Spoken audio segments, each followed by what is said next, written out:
நண்பர்களே, திருச்சி 45 பையன் மச்சான். இங்க பாத்தீங்கன்னா தெரியும், லாரி முன்னாடி கேட்டுக்கிட்ட. இது எந்த கேட்னா ஆலாம்பட்டி கேட்டு. செம்ம டிராபிக். பின்னாடி பாத்தீங்கன்னா பஸ், ஒரு ஈகோ கார் நிக்குது. வேறுனே 2 லாரி பாசிங் ஆயிடுச்சு. பின்னாடி 2 லாரி, ஒரு டிராக்டர் எல்லாம் நிக்குது. முன்னாடி 2 கார் வேற நிக்குது. ஆட்டோக்காரன் வேற மாட்டிட்டு வெளில வந்துட்டு இருக்காப்ல. நாங்க பாத்தீங்கன்னா நடு தண்டாளத்துல நிக்கிறோம். சரியா தப்பான்னு எனக்கு தெரியல. சரியான தப்புன்னு மட்டும் எனக்கு தெரியும். ஆனா பின்னாடி பாத்தீங்கன்னா அந்த வண்டி எல்லாமே கேட்டுக்குள்ளதான் நிக்குது. இந்த காரும் கேட்டுக்குள்ளதான் நிக்குது. கிட்டத்தட்ட ஒரு 4 வண்டி நிக்குது. கிட்டத்தட்ட ஒரு அரை மணி நேரமா நிக்கிறோம். பாப்போம் என்னதான் நடக்க போகுதுன்னு. இந்த லாரி வெளியில வரணும். அந்த இடத்துல வெளிலவே பாதை இல்ல.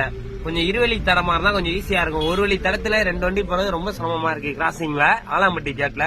இந்த வீடியோ பார்த்துருந்தா நீங்க இந்த இடத்த மாத்தணும்னு நினைச்சீங்கன்னா கொஞ்சம் ஷேர் பண்ணி சப்போர்ட் பண்ணுங்க. இது மாதிரி டிராபிக் அவ்வப்போது நடந்துக்கிறதா இருக்கு நண்பர்களே, பாத்துக்கோங்க. அங்க ரயில்வே கேட் கீப்பர் வந்து நின்று வண்டியெல்லாம் டிராபிக் கிளியர் பண்ணிட்டு இருக்காரு. ஆனா போக மாட்டேங்குது. அப்படின்னா அவ்வளவு டிராபிக். நல்ல வேளை கார் போயிருச்சு. இப்ப லாரி வருது, பாப்போம் போகுதானு. லாரி போற அளவுக்கு இடம் விட்டுருக்கேன்.